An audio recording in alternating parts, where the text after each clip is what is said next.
45% வாக்கு உறுதி. திமுகவின் பரபர இன்டர்னல் சர்வே.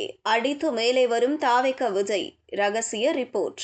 2026 சட்டமன்ற தேர்தலை நோக்கிய அரசியல் சதுரங்க ஆட்டம் இப்போதே சூடுபிடிக்க தொடங்கிவிட்டது.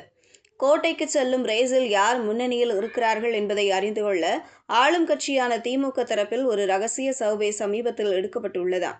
லீக்கான அந்த சர்வேயின் முடிவுகள் இப்போது அரசியல் வட்டாரத்தில் பெரும் பரபரப்பை ஏற்படுத்தியுள்ளன. அசைக்க முடியாத இடத்தில் ஆளும் கட்சி. தற்போதைய கள நிலவரப்படி தமிழகத்தில் திமுகவே தொடர்ந்து முன்னணியில் இருப்பதாகவும் மக்களின் ஆதரவு அக்கட்சிக்கு சாதகமாகவே இருப்பதாகவும் சர்வே முடிவுகள் கூறுகின்றன. கிட்டத்தட்ட திமுகவிற்கு 45% வாக்கு வங்கி உள்ளதாம். கடந்த 2021 சட்டமன்ற தேர்தலில் 45.4% வாக்குகளை பெற்றிருந்த திமுக கூட்டணி தற்போதைய கள நிலவரப்படியும் அதே பலத்தை தக்க வைத்திருப்பது ஆளும் கட்சிக்கு கூடுதல் உற்சாகத்தை அளித்துள்ளது. இந்த ரகசிய புள்ளி விவரங்களின்படி திமுக இப்போதும் தமிழகத்தின் முதன்மையான சக்தியாக திகழ்வதுடன் வரப்போகும் தேர்தலில் 200க்கும் மேற்பட்ட இடங்களை கைப்பற்றும் இலக்கை நோக்கி தடையின்றி முன்னேறி வருகிறது. விஜய் தலைமையிலான தாவேக மற்றும் அதிமுக ஆகிய கட்சிகளுக்கிடையே 2ஆம் இடத்திற்கான போட்டி கடுமையாக நிலவும் சூழலில் திமுகவின் இந்த தனித்துவமான வாக்கு சதவிகிதம் அக்கட்சியை ஒரு பாதுகாப்பான நிலையில் வைத்துள்ளதாக சர்வே கூறுகிறதா.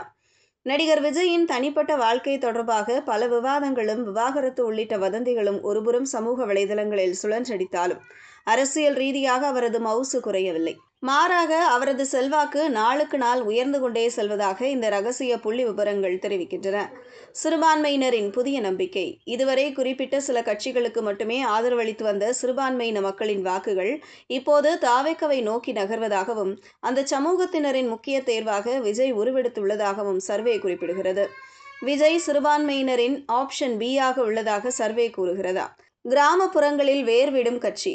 நகரங்களை விட கிராமப்புறங்களில் விஜயின் கட்சிக்கு எதிர்பாராத அளவுக்கு வரவேற்பு இருப்பதாக தெரியவந்துள்ளது. இதன் மூலம் சுமார் 25% வாக்குகள் வரை தாவேக அறுவடை செய்யக்கூடும் என எதிர்பார்க்கப்படுகிறது. கூட்டணி கணக்குகளும் ராமதாஸ் முடிவும். தற்போது உள்ள நிலையில் காங்கிரஸோ அல்லது அதிமுகவோ விஜயுடன் கைகோர்க்க ஆர்வம் காட்டவில்லை என்றாலும் பாமக நிறுவனர் ராமதாஸ் தனது ஆதரவாளர்களுடன் விஜயின் கூட்டணிக்கு வரக்கூடும் என்கிற தகவல் கசிந்துள்ளது. சர்வேயில் இதற்கு நல்ல வரவேற்பு இருக்கும் என்று கூறப்படுகிறதா. புதிய கட்சிகளின் வரவு ஒருபுறம் இருந்தாலும் அதிமுக ஒரு வலுவான சக்தியாகவே களத்தில் நீடிக்கிறது. குறிப்பாக இரட்டை இலை சின்னம் மற்றும் கடந்த தேர்தல்களில் அவர்கள் பெற்ற 60க்கும் மேற்பட்ட இடங்களை வைத்து பார்க்கும்போது அவர்கள் இன்னமும் ஒரு பெரும் போட்டியாளராகவே தொடர்கிறார்கள்.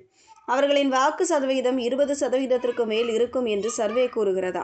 விஜயின் தனிப்பட்ட வாழ்க்கை மற்றும் சமீபத்திய பேச்சுக்கள் சில இடங்களில் அவருக்கு சங்கடத்தை ஏற்படுத்தியுள்ளன.